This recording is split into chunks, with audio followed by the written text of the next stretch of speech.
le disais tantôt, il y a 4 phases qu'il faut prendre en compte quand on parle de violence conjugale.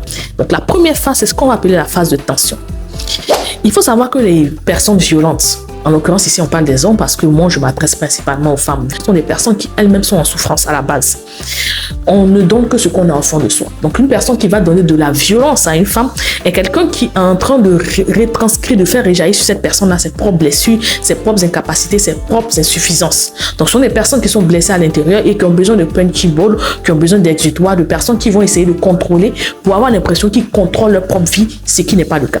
Si vous êtes avec ce genre de personnes, quelle que soit leur gentillesse, il y a toujours cette phase-là qui va enclencher le processus de violence et vous maintenir là-dedans. Le conjoint va créer un climat de peur et d'anxiété autour de sa victime.